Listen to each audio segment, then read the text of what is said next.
Mayor Craig Greenberg announced a policy change for Louisville Metro Department of Corrections. A couple of Louisville streets are changing from one-way to two-way to increase safety. And the Mayor's Office and Metro Council competed in the 35th Annual Brightside Volleyball Tournament. All that and more on Louisville This Week. I'm John Ramsey, Director of City Partnerships.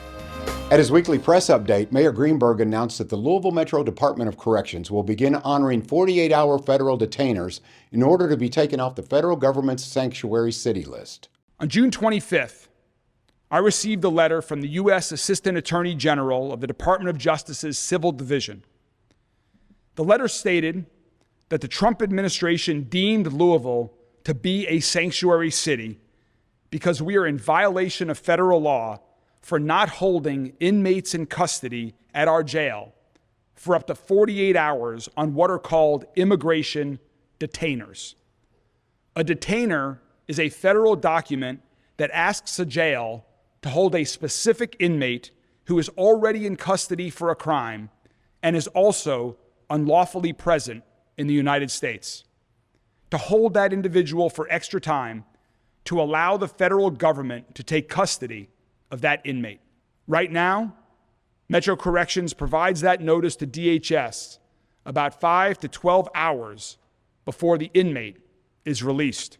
I have been assured by the United States Department of Justice that if we reinstate the 48-hour detainers for inmates who've been arrested for crimes, Louisville will be taken off the federal sanctuary city list.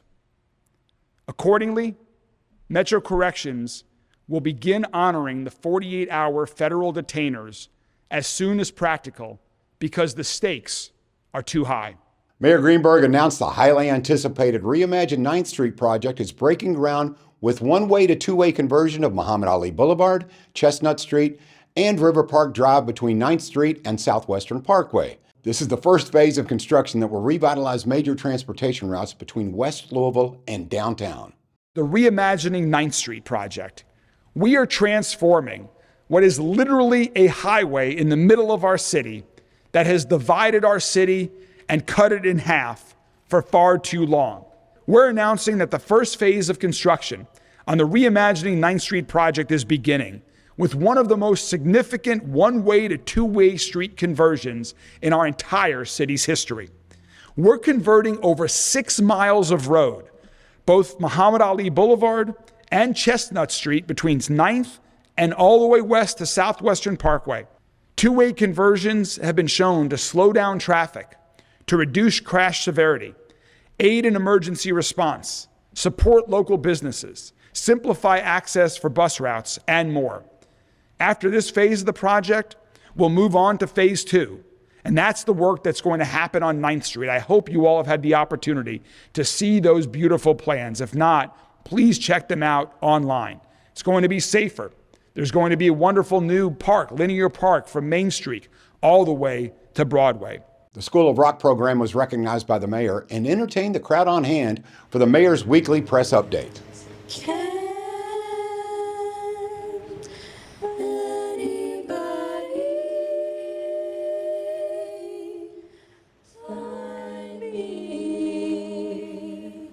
Somebody to love.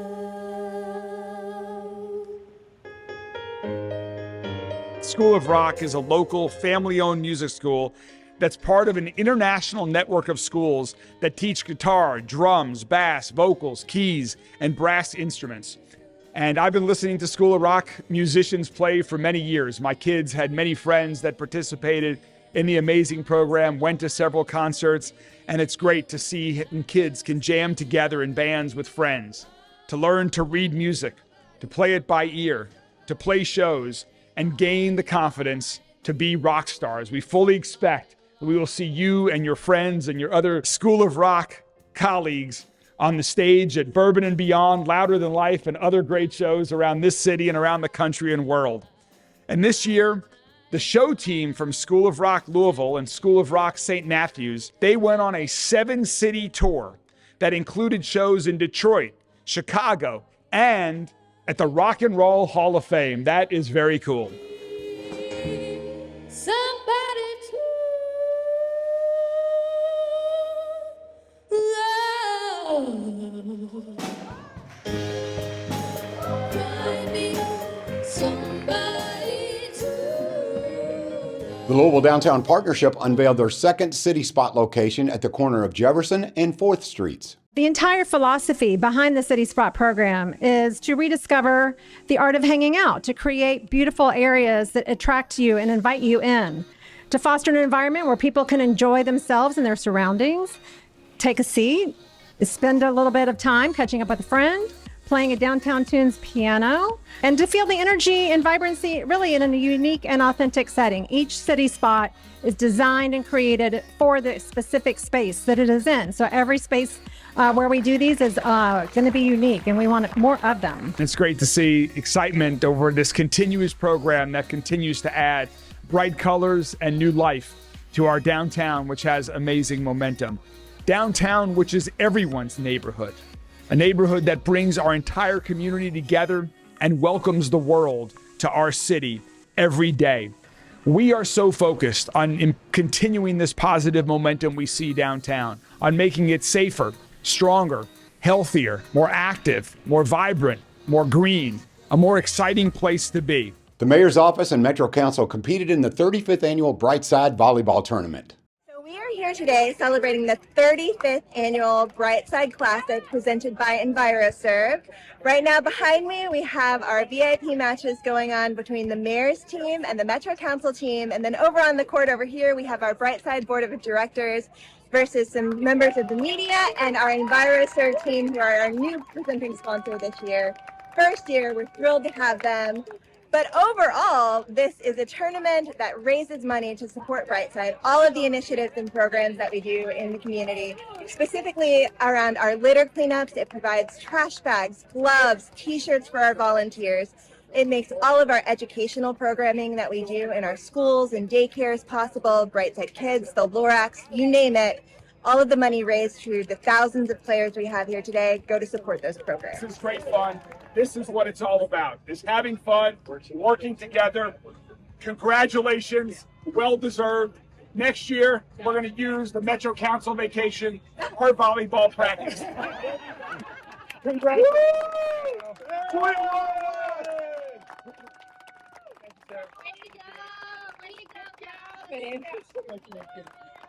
The Louisville Metro Human Relations Commission held a forum at the Mandela House to inform the public on the work of Sweet Evening Breeze.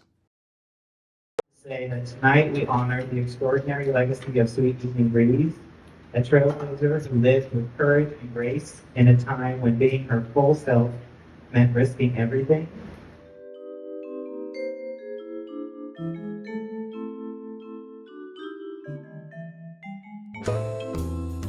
Born as James Hurden in Scott County, Kentucky, Sweet Evening Breeze, also known as Miss Sweets, was a black gender non-conforming drag performer active long before the LGBTQ+ rights movement took national stage.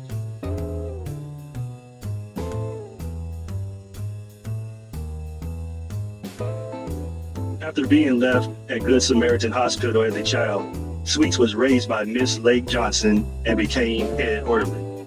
They used their financial stability to uplift others, such as baking, gifting shoes, and helping neighbors through school and hardship.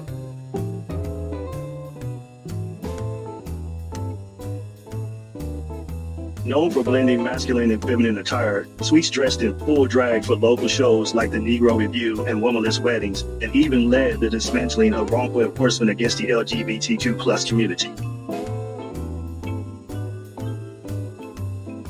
Despite experiencing violence and erasure, Sweets was loved by many. She inspired future generations, and today her name lives on in the Sweet Evening Breeze LGBTQ+ organization, a 2021 mural in Lexington, and the James Hurden Lifetime Achievement Award. Louisville Metro, Frank Greenberg here. Greetings to whom all things present shall come. Know that July 11th, 2025 is hereby proclaimed in Louisville, Kentucky to be Sweet Evening Breeze Day.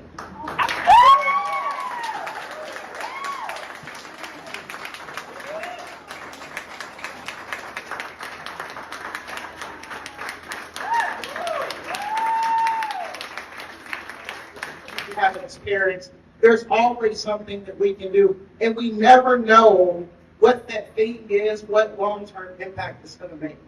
And so for me, I've been able to be in this space several times throughout the last year and a half, and I think that the Mandala House is a prime example of they had a vision to do something.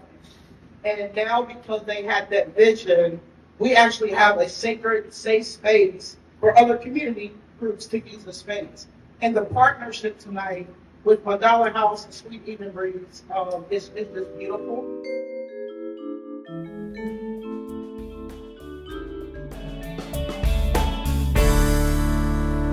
The Louisville Metro Police Department held their bi-weekly press update. First, we'll start off with kind of an overview of where crime stands right now, particularly some of those high-profile crimes.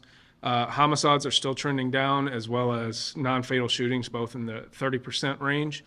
Our carjackings are down, as well as our car thefts. I do want to point out that last week we did make 4 homicide arrests from homicides that occurred in 2025, so earlier this year. And that was in 3 separate homicides where we arrested 4 separate individuals. So the homicide of Carl Jackson on 7/18, we made an arrest. Homicide arrested Sean Grady and charged him with the homicide of Jacree Cross. That one occurred in California Park back in February, on February 2nd. And then Jamie Shelby was arrested over in Jeffersonville, Indiana, with the help of the U.S. Marshals Task Force, and that was for the homicide of Latasha White in May. So a shout out to those homicide detectives who are working their tails off and putting good cases on people and making sure that we do our best to bring justice to victims out here. Obviously, there's a lot of focus on juvenile crime, and for good reason.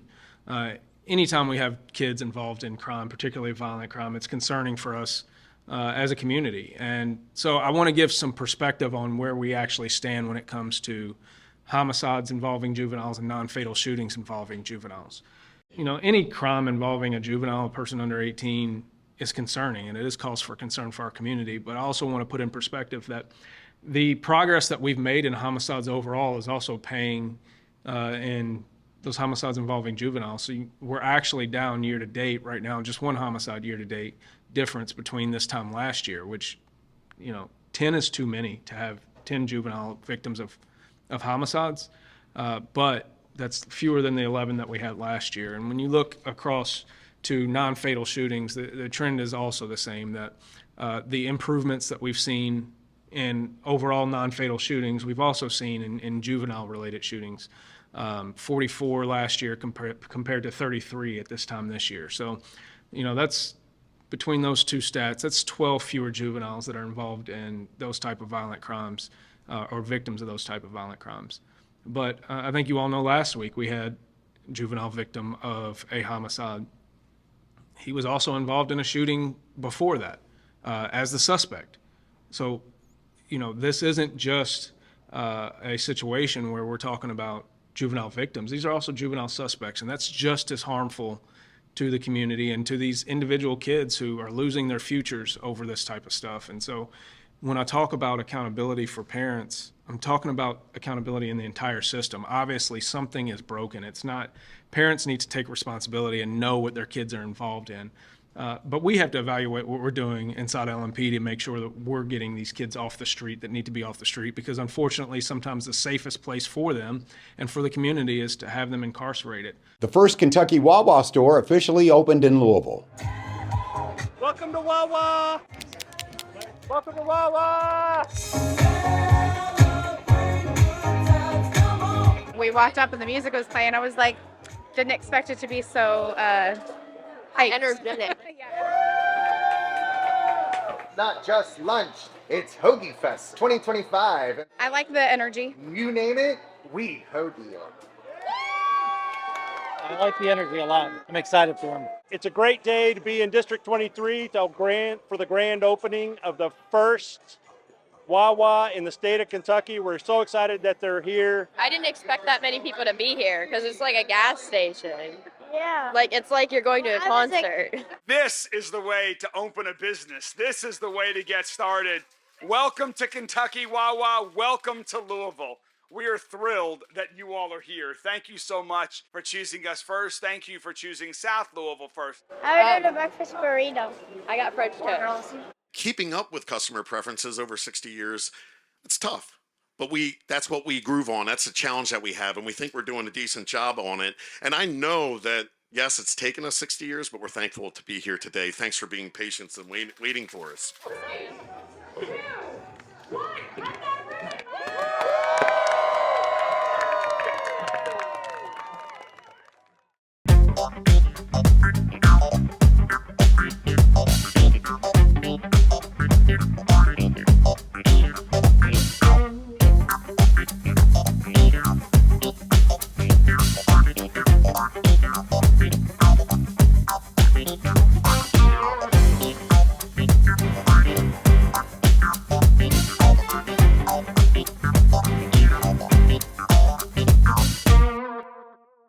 Mama's Mustard, Pickles, and Barbecue is turning up the heat on sustainability this plastic-free July.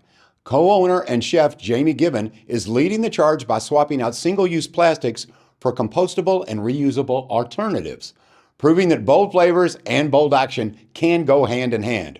From Kansas City-style barbecue to eco-conscious choices, Mama's is serving up change one plate at a time. We are Kansas City style barbecue invading Louisville. We've been here for about 12 years. Our specialties are our wings. We have some of the best wings in the world. We're also known for our huge beef ribs and just all around good barbecue, made from scratch. When my business partner Chad and I started this, that was just one of the things we were gonna do. We're not gonna do styrofoam.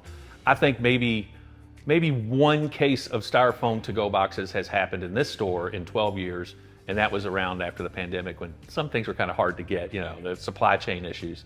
3 or 4 years ago, we put solar panels on both our locations, our St. Matthews location and Hurstbourne location. So that little bit helps. And just recently, we bought some extra parking, because we needed more parking, but it allowed us to start recycling our cardboard. We didn't have room for a cardboard dumpster at this location for quite a while. So that's our latest step in trying to be as green as possible and leave no carbon footprint.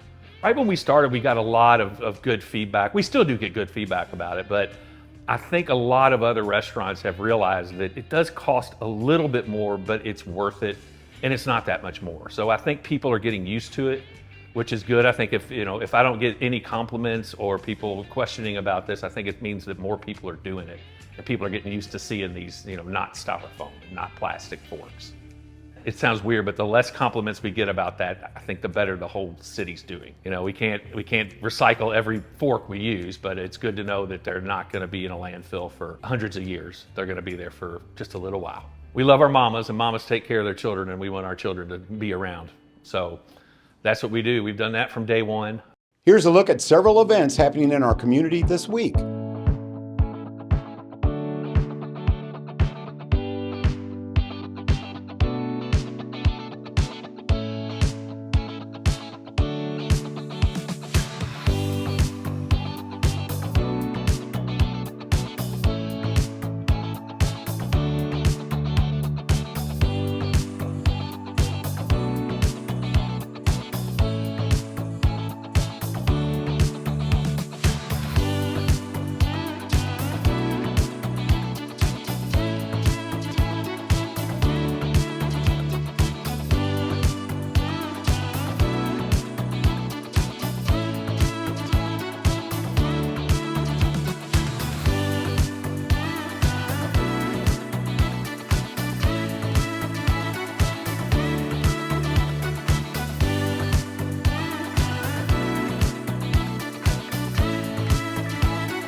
And as the Atherton High School football team gets ready for its 2025 season, two sets of brothers on the team, the Briscoes and the Baines, engage in a sibling rivalry as to which family has the better football players.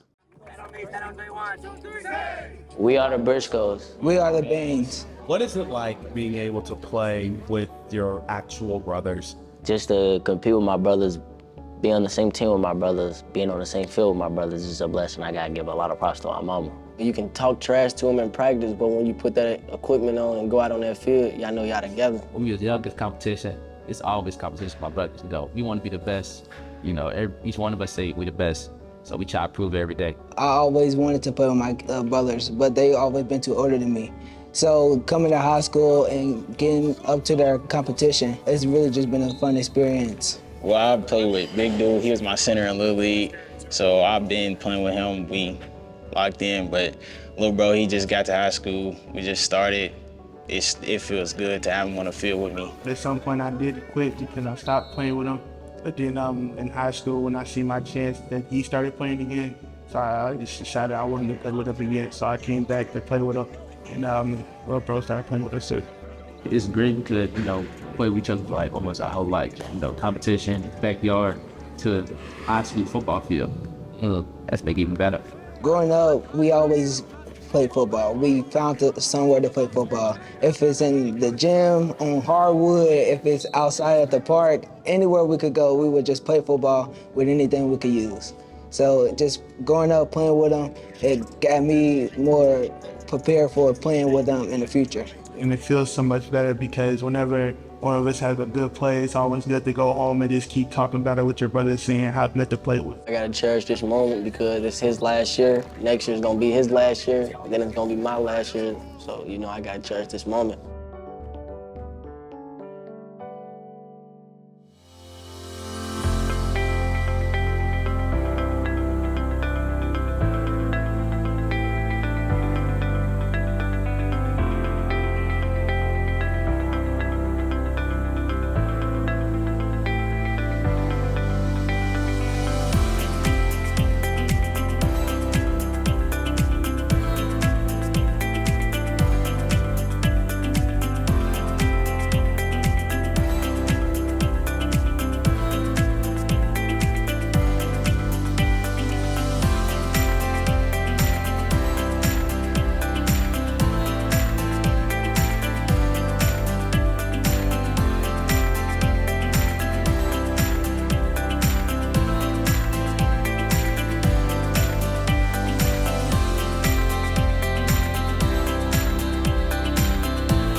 Mayor Greenberg is keeping the public informed with his weekly Mayor's Minute.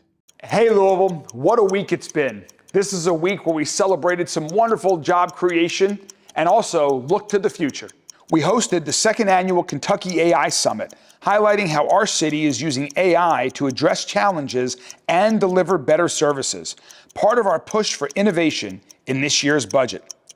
The Reimagine 9th Street project is officially underway. We're starting the conversion of Muhammad Ali Boulevard and Chestnut Street from one-way to two-way streets, making Louisville safer and more accessible for everyone. Another downtown project, we cut the ribbon on our third city spot location at 4th and Jefferson near the Louisville Visitor Center, creating a great space for visitors, residents, and downtown workers to relax, recharge, and connect. And in the South End, over on Preston Crossing Boulevard, we officially welcome Louisville's first Wawa. We are so excited to bring this beloved brand and their famous hoagies to our city. If you haven't been to a Wawa before, be sure to check it out. And finally, tomorrow night at Lynn Family Stadium at 7 p.m., let us pack the stadium. It's the first time an English Premier League team has ever played in Louisville as Frankfurt takes on Aston Villa. I'll see you there and have a great weekend. You're never at a loss for something to do in Louisville. Roseanne Maston with Louisville Tourism has suggestions for what you might enjoy this month.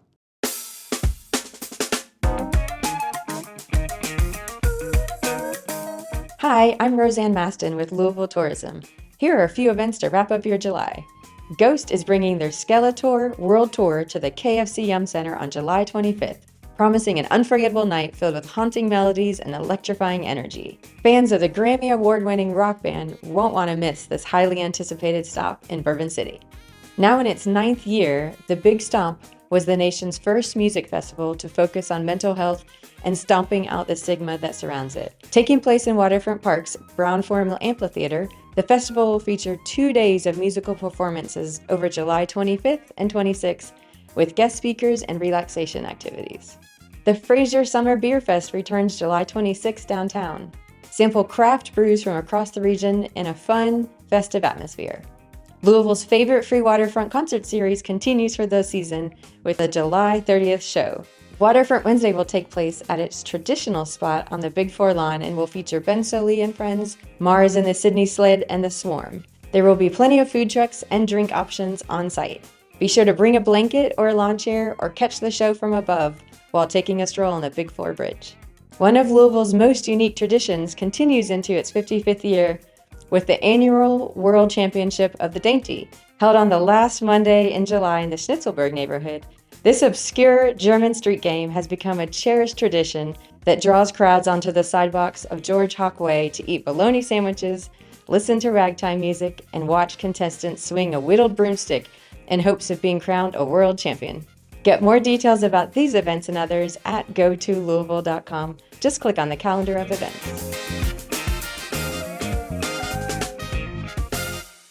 Okay, and what color? We are giving away backpacks.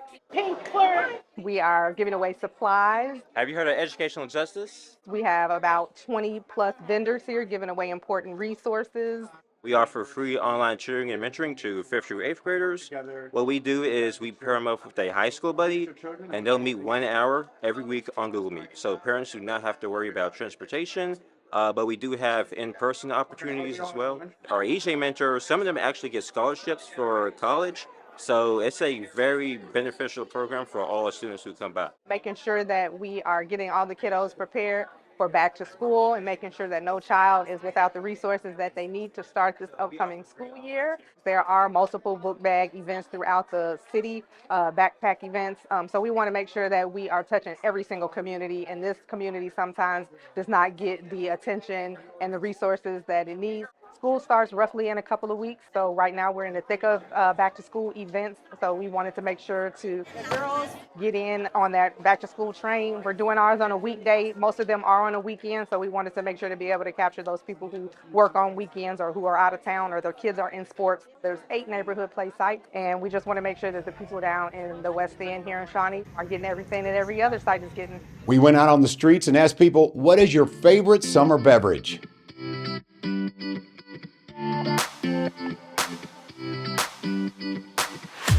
My favorite beverage is the strawberry matcha frappuccino from Starbucks. I'm very basic, so I stick to iced coffee like throughout the whole year. So I still love it at the end of the day. I love Slurpee. I love Slurpee. Any mixed flavor. And I like iced tea with lemon. That's it. Either one. My favorite summer beverage is a pina colada. My favorite summer beverage would be an iced coffee. And I do like iced tea. And my favorite summertime beverage is strawberry lemonade. My favorite summertime beverage is cucumber lemonade with a little bit of cayenne pepper. Right now I'm having hot coffee, but usually I like cold beer.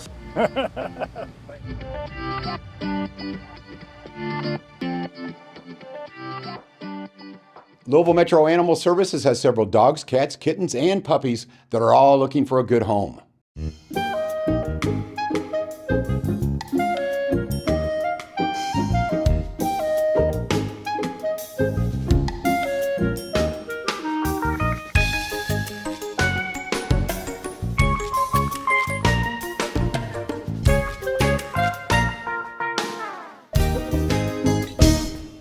Thank you for watching Louisville This Week. Please share Metro TV with your family and friends and ask them to follow us on Facebook, Instagram, YouTube, and X, and download our app on Roku, Apple TV, and Amazon Fire TV. Have a wonderful week.